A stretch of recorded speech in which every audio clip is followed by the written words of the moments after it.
അജിത് പവാർ പക്ഷത്തിന്റെ സംസ്ഥാന പ്രസിഡന്റ് ആയിരുന്നു. എന്തുകൊണ്ടാണ് താങ്കൾ അത് രാജിവെക്കാൻ ഉണ്ടായ ഒരു സാഹചര്യം എന്താണ്? പാർട്ടിയിൽ പിളർപ്പുണ്ടായപ്പോൾ ഒരു വ്യത്യസ്തമായ നിലപാടെടുക്കേണ്ടി വന്നു. ആ മൂല്യച്യുതിയിലേക്ക് ഈ രാഷ്ട്രീയത്തെ എത്തിക്കാൻ എനിക്ക് താല്പര്യമില്ലായിരുന്നു എന്നതാണ് അതിൻ്റെ ചുരുക്കം.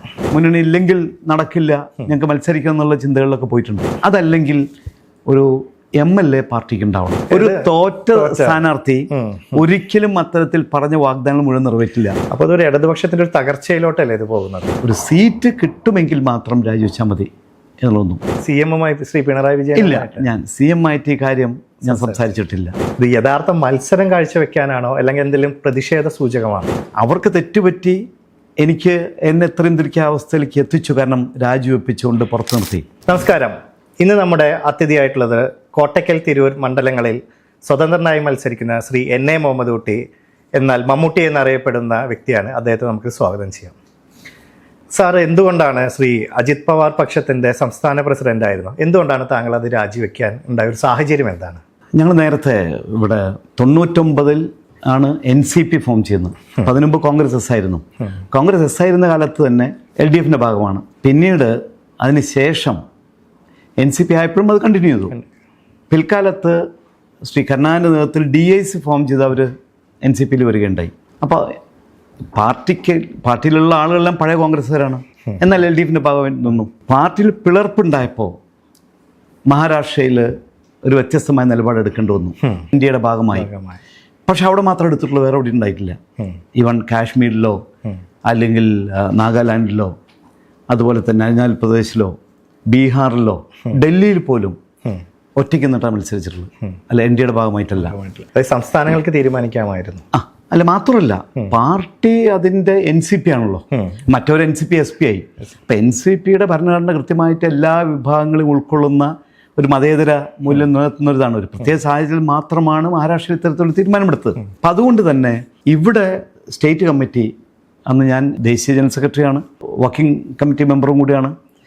ഇവിടെ സംസ്ഥാന പ്രസിഡന്റ് ചാർജ് തന്നപ്പോൾ സംസ്ഥാന കമ്മിറ്റി അന്ന് സ്പ്ലിറ്റ് വന്നപ്പോൾ ഫോം ചെയ്തപ്പോൾ ഞങ്ങളെടുത്ത തീരുമാനം എല്ലാവരും എന്താണ്, NDAയുടെ ഭാഗമാകണ്ട, നമുക്കിവിടെ LDFO UDFO അതിലേക്കൊരു എൻട്രി നമുക്ക് നോക്കാം. LDFിൽ ആദ്യം അതിന് ശ്രമിക്കാന്നുള്ള തീരുമാനത്തിൻ്റെ ഇതിലാണ് LDFിൽ നമ്മൾ ഞങ്ങളെ കൂടി ഇതിൻ്റെ ഭാഗമാക്കണമെന്ന് കത്തോട്. പക്ഷേ അന്ന് ഉണ്ടായില്ല. പിൽക്കാലത്ത് പിന്നീട് പാർലമെൻറ്റ് ഇലക്ഷൻ വന്നപ്പോൾ ഞങ്ങൾ ആ സ്വന്തം നിലപാടെടുത്തു. LDFന് സപ്പോർട്ട് ചെയ്തു. പഞ്ചായത്ത് ഇലക്ഷനിലും അതേ സ്വന്തം നിലപാടെടുത്തു. പല ആളുകളും മത്സരിച്ചെങ്കിലും അറിയാലോ, ഒരു പാർട്ടി ഇവിടെ മുന്നണി സമയത്തിന് പുറത്തുനിന്ന് മത്സരിക്കുമ്പോൾ ലിമിറ്റേഷൻസ് ഉണ്ട്. അപ്പോൾ ഇതാണ് ഉണ്ടായിട്ടുള്ളത്. അപ്പോൾ ഇപ്പോഴും ഈ ചർച്ചകൾ, അപ്പോൾ സംസ്ഥാന കമ്മിറ്റി അസംബ്ലി ഇലക്ഷന് മുമ്പ് തന്നെ തീരുമാനമെടുത്തു, 2 മുന്നണിക്കും കത്ത് കൊടുക്കുക. അത് ആക്സെപ്റ്റ് ചെയ്യുന്നു അവരോട് നമുക്ക് നിൽക്കാം. NDAയുടെ ഇതിലില്ല. കാരണം ഈ പാർലമെന്റ് ഇലക്ഷനിൽ തന്നെ ചില ആളുകൾക്ക് NDAയുടെ പോകണമുണ്ടായിരുന്നു. അവർ പാർട്ടി വിട്ടിട്ട് NDAയുടെ ഭാഗമായി പോയി. NCP കൊണ്ട് പോയപ്പോൾ അവിടുന്ന് അവരെ പുറത്താക്കുകയും ചെയ്തു. NCP അങ്ങനെ ഒരു ധാരണ ഉണ്ടാക്കിയിട്ടില്ല എന്നുണ്ട്. അത് തന്നെ ഇപ്പോൾ ഈ അസംബ്ലി ഇലക്ഷനിൽ കുറച്ച് പേര് അങ്ങനെ അവർക്ക് മുന്നണി ഇല്ലെങ്കിൽ നടക്കില്ല, ഞങ്ങൾക്ക് മത്സരിക്കണം എന്നുള്ള ചിന്തകളിലൊക്കെ പോയിട്ടുണ്ട്. പക്ഷേ ഉണ്ടാകുന്ന വെച്ചാൽ ഇലക്ഷൻ സമയത്ത് അവിടെ ചെല്ലാം സഹകരിക്കാനില്ല. അതിനപ്പുറം മുന്നണിക്ക് ഒരു കത്ത് കൊടുത്തിട്ടില്ലല്ലോ NDA മുന്നിൽ ജോയിൻ ചെയ്യാൻ. ദേശീയ നേതൃത്വം അങ്ങനെ ഒരു തീരുമാനം എടുത്തിട്ടുമില്ല. ഇതാണ് ഉണ്ടായത്. അപ്പോൾ ഒരു പാർട്ടി വളരണമെങ്കിൽ, പാർട്ടി മുന്നോട്ട് പോകണമെങ്കിൽ എന്തുണ്ടാവണം? ഒന്നിൽ ഇപ്പോഴത്തെ അവസ്ഥയിൽ മുന്നണി സംവിധാനം വേണം. അതല്ലെങ്കിൽ ഒരു MLA പാർട്ടിക്ക് ഉണ്ടാവണം. ഒരു MLA പാർട്ടിക്ക് മാത്രമേ താഴെത്തട്ടിൽ പഞ്ചായത്തിലോ വില്ലേജിലോ അല്ലെങ്കിൽ മറ്റുള്ള കമ്പനികളിൽ പല കമ്മിറ്റികളിലും ഈ പ്രധാനം കിട്ടുള്ളൂ, റെപ്രസെൻറ്റേഷൻ കിട്ടുള്ളൂ. MLA വേണം. അപ്പം അതിനങ്ങനെയാണെങ്കിൽ സ്വതന്ത്രനായിട്ടാണെങ്കിലും നിന്ന് മത്സരിച്ച് ഏതെങ്കിലും മുന്നണി സപ്പോർട്ട് ചെയ്യാനുള്ള അങ്ങനെ വേണമെന്ന് ഉറപ്പാണ്. LDF ആണെങ്കിൽ കൂടുതൽ താല്പര്യത്തോട് വന്നത്. അങ്ങനെയാണെങ്കിൽ രാജിവെക്കേണ്ടി വരും എന്ന് പറഞ്ഞു. അപ്പോൾ ഈ വിവരം ദേശീയ കമ്മിറ്റിയായിട്ട് നേതൃത്വമായിട്ട് സംസാരിച്ചു. അവർ പറഞ്ഞു അങ്ങനെയാണെങ്കിൽ നിങ്ങൾ 2 പ്രാവശ്യം മത്സരിച്ചതാണ്, അപ്പോൾ സ്വതന്ത്രമായിട്ട് മത്സരിക്കാനുള്ള അവരതൊരു അനുകൂലമായിട്ടുള്ള തീരുമാനം തന്നു എനിക്ക്. അങ്ങനെയാണ് ഒരു സീറ്റ് കിട്ടുമെങ്കിൽ മാത്രം രാജിവെച്ചാൽ മതി എന്നുള്ളതൊന്നും. അപ്പോൾ LDF നിന്ന് അതിനനുകൂലമായിരുന്നു അവർ വിളിച്ചു. ആ ഒരു തിരൂർ സീറ്റ് ഞാൻ ചോദിച്ചത് പെരിന്തൽമണ്ണയും അതുപോലെ തന്നെ അതിനുശേഷം പെരുന്തമണ്ണ വേറെ ആളായി എന്ന് ഉറപ്പോൾ അങ്ങനെ നിലമ്പൂരിലുള്ള സഹാക്കൾ എൻ്റെ അടുത്ത് വന്ന് റിക്വസ്റ്റ് ചെയ്തിട്ടാണ് ഞാൻ ഇത് ചെയ്തത്. ഈ 2 സ്ഥലങ്ങളാണ് നോക്കിയത്. പക്ഷേ അവിടെ രണ്ടിടത്തും നേരത്തുള്ള കമ്മിറ്റ്മെൻറ്റുള്ളതുകൊണ്ട് കിട്ടിയില്ല. അപ്പോഴാണ് അങ്ങനെയാണെങ്കിൽ പിന്നീട് ദൂരെ പോകണ്ട ഇവിടെ തന്നെ എന്നുള്ള എനിക്കാണ്. ഇപ്പൊ കളമശ്ശേരി ഓൾറെഡി പീരാജിയുണ്ട്, ഒരിക്കലും മാറ്റിയിട്ട് തരുന്ന പ്രശ്നമില്ല. പിന്നെ തോറ്റുകൊണ്ടിരിക്കുന്ന തൊട്ടടുത്തുള്ള ആലുവയാണ്. എന്നാൽ ആലുവയിലേക്ക് അങ്ങനെയാണെങ്കിൽ എന്നോട് ഇങ്ങോട്ട് ചോദിച്ചു. എറണാകുളത്തിന് ഒരു മുൻഗണന കൊടുത്തിരുന്നു മത്സര രംഗത്ത്? എന്നെ അറിയപ്പെടുന്നു, ഞാൻ കൂടുതൽ അറിയപ്പെടുന്നു. എൻ്റെ ഫാദർ തറവാടെല്ലാം പ്ലാമന്തോൾ, പെരിന്തൽമണ്ണ, മലപ്പുറം ജില്ലയിലാണ്. മലപ്പുറത്താണ്. അതുകൊണ്ട് കൂടുതൽ അറിയപ്പെടുന്ന 2 പ്രാവശ്യം മത്സരിച്ചും കോട്ടക്കലാണല്ലോ.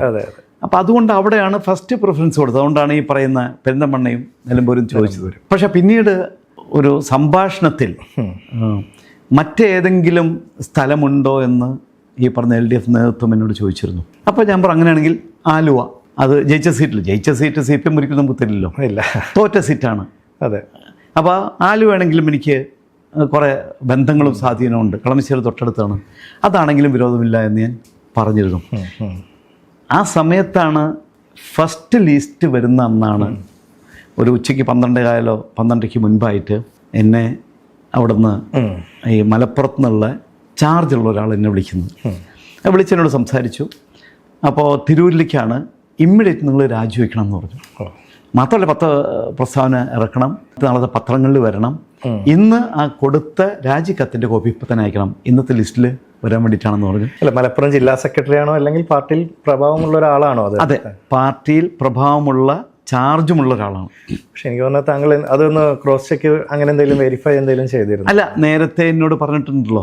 സംസാരിച്ചു. ഇത് ഓൾറെഡി ഇതുള്ള ആള് ഇങ്ങനെ ചെയ്താൽ മാത്രമേ സീറ്റ് തരാൻ പറ്റുള്ളൂ എന്ന് എന്നോട് പറഞ്ഞിട്ടുണ്ട്, ധാരണയായിട്ടുണ്ട്.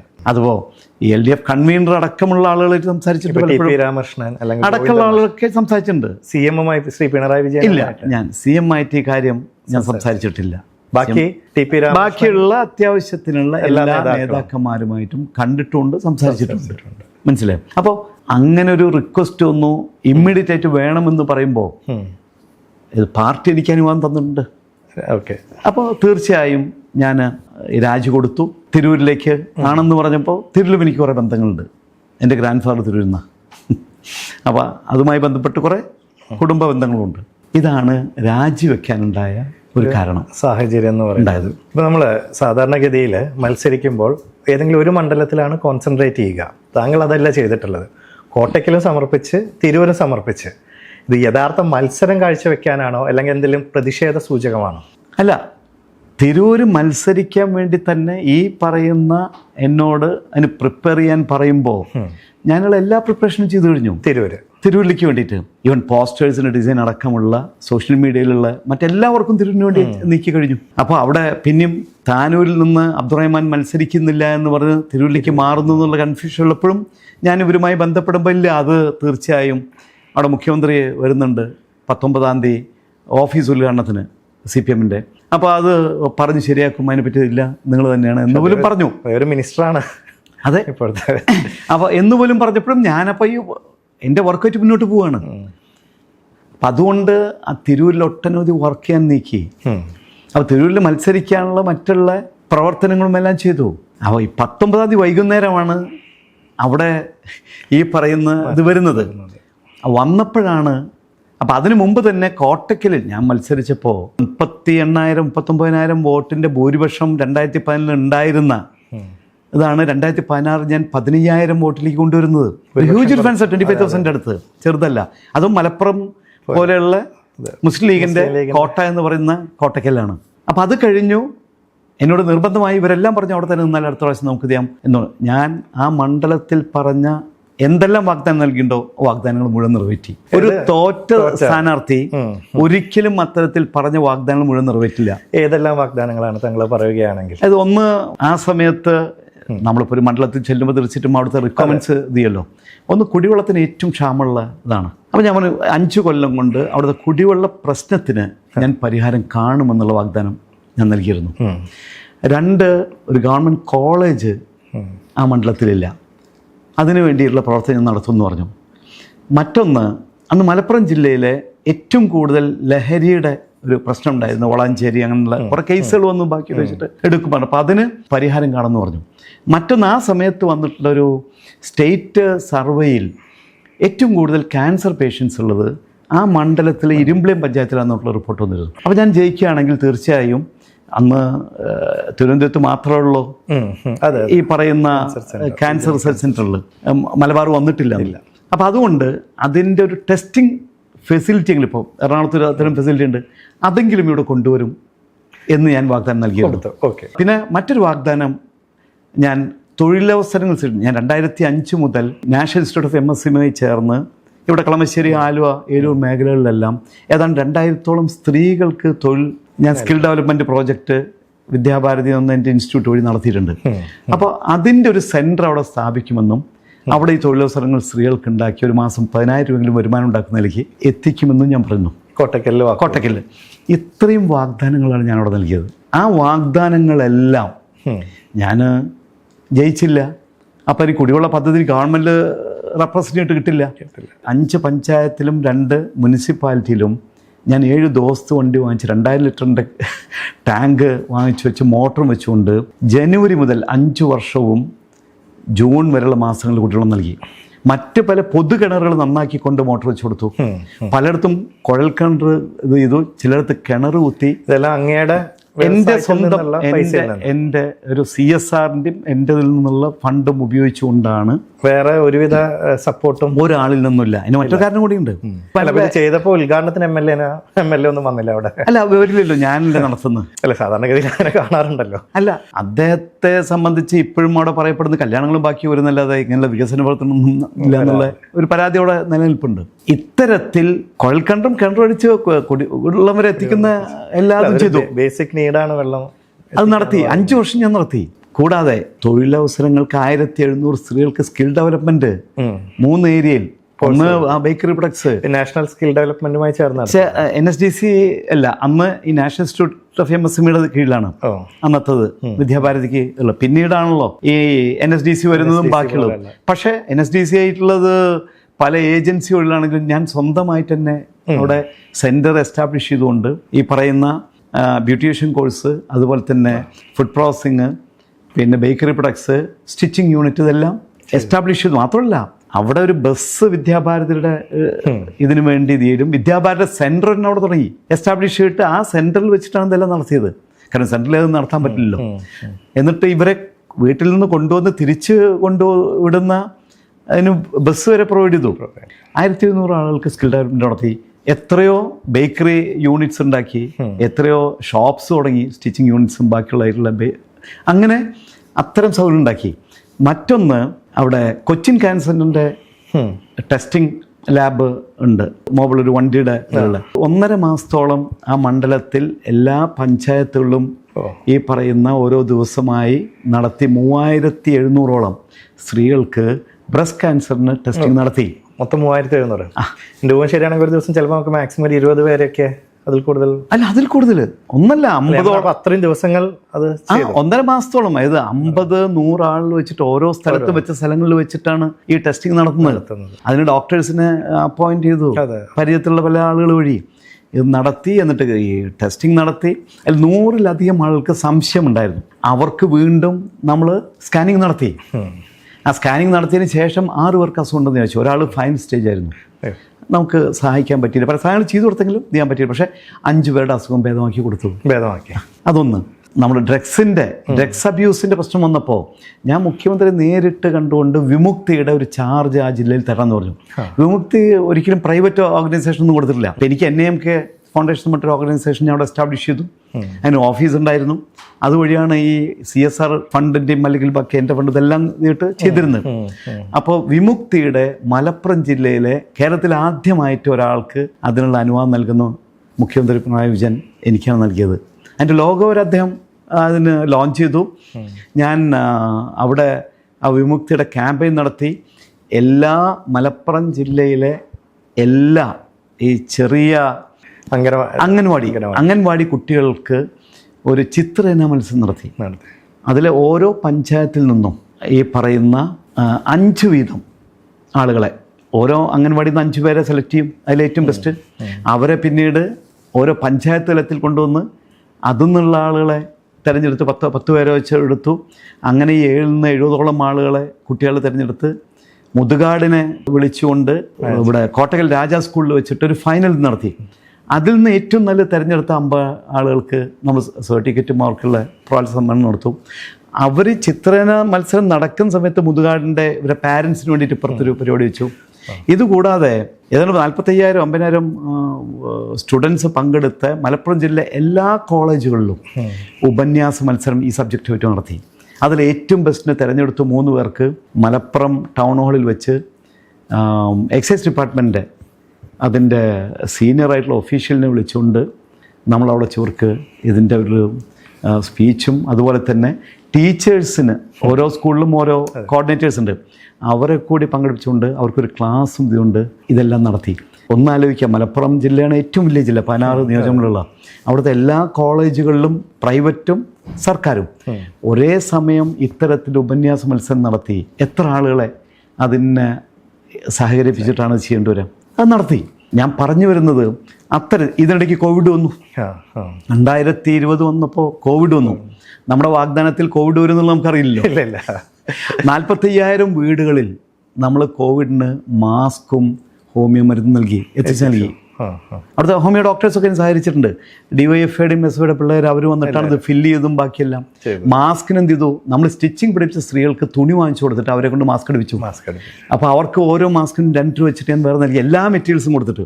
അപ്പോൾ ആ സമയത്ത് അവരുടെ ഫാമിലിയിലെ ഭർത്താവിന് പോലും തൊഴിലില്ലാത്ത ഒരു സമയം ഉണ്ടായിരുന്നു.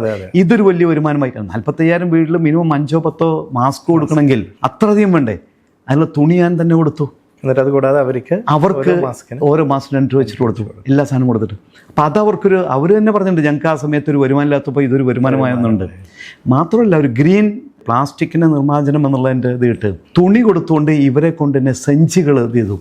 ഇന്നും ഇപ്പോൾ ഈ പ്രാവശ്യം പോയപ്പോഴും വളാഞ്ചേരി പോയപ്പോൾ ഒരു സ്ത്രീ വിദ്യാഭാരതിയുടെ ഞാൻ കൊടുത്ത സഞ്ചി കൊണ്ടാവും മാർക്കറ്റിൽ നല്ല ഇത് സ്യൂട്ടിൻ്റെ നല്ല തുണി കൊടുത്തോണ്ടാതിട്ടുള്ള വിദ്യാഭ്യാസ ലോഗോയുണ്ട്. ഇത്തരത്തിൽ എന്തെല്ലാം വാഗ്ദാനം പറഞ്ഞു.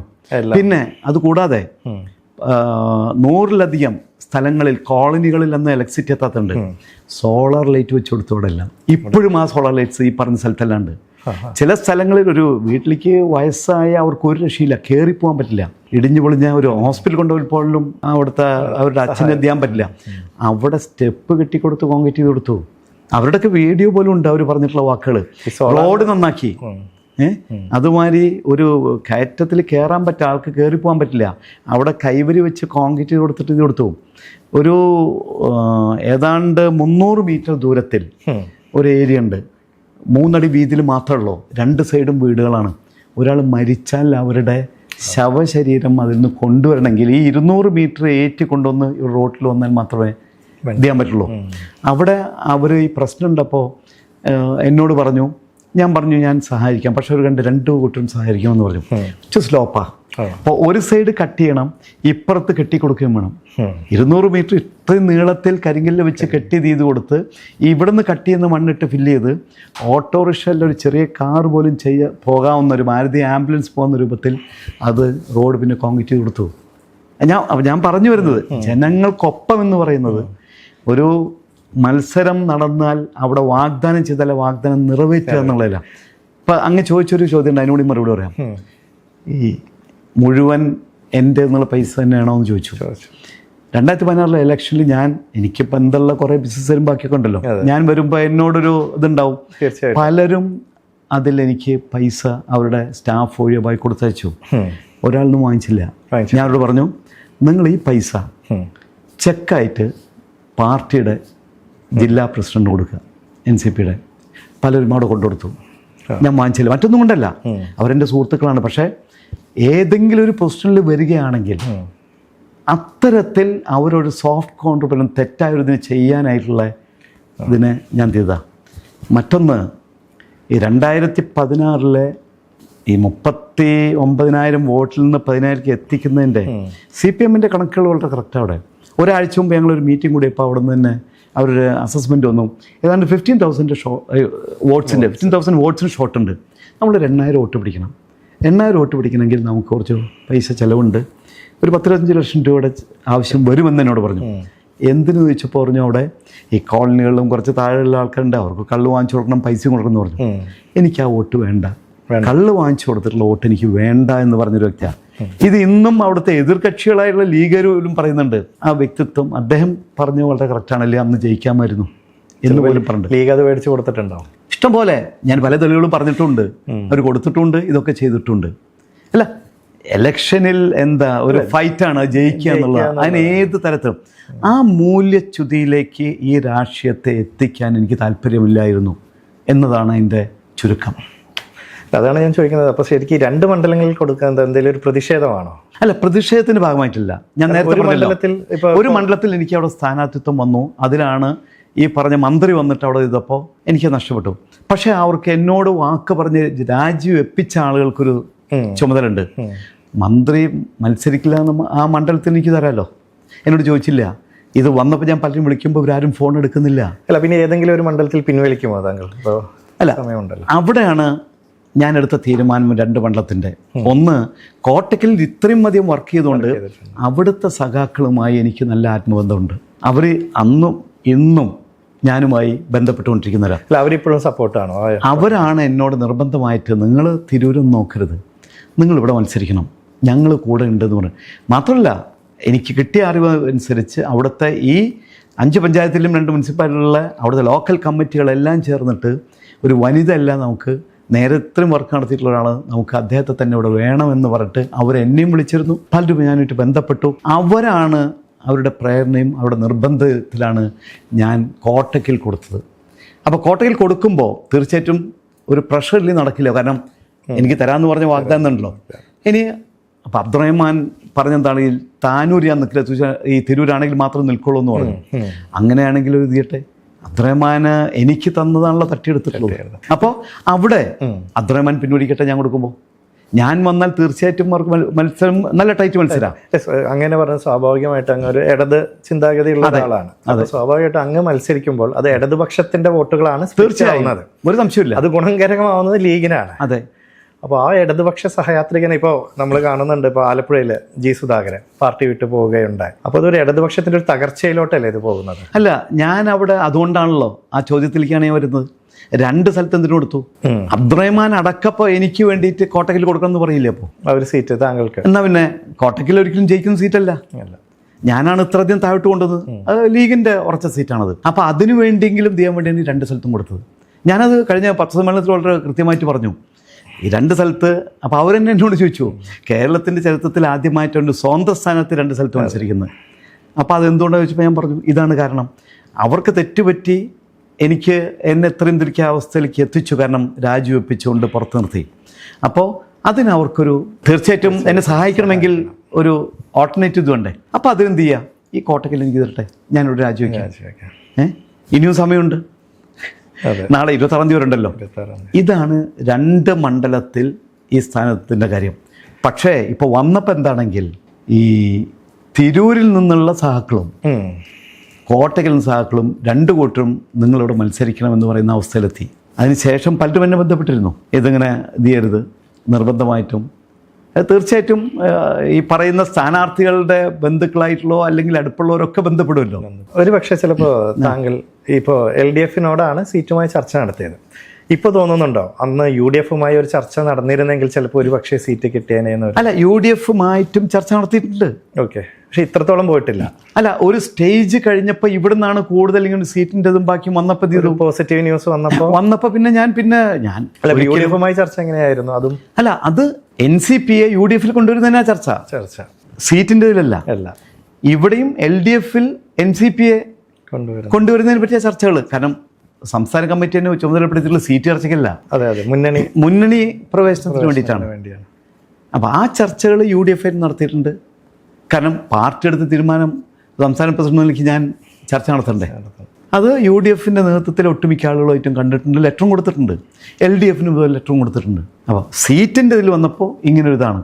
പിന്നെ തീർച്ചയായിട്ടും ഒരു ഇടതുപക്ഷ സഹായത്തിൽ എനിക്ക് കൂടുതൽ താല്പര്യം എന്താ, മറ്റൊരു പാർട്ടിയുടെ തീരുമാനം നടപ്പിലാക്കാൻ വ്യക്തിപരമായിട്ട് ആ ഇടതുപക്ഷം നിൽക്കുമ്പോൾ തീർച്ചയായിട്ടും ആ ഒരു ഇതുണ്ടല്ലോ. അതുകൊണ്ട് ഇതിലേക്കാണ് കൂടുതൽ ഇത് വന്നത്.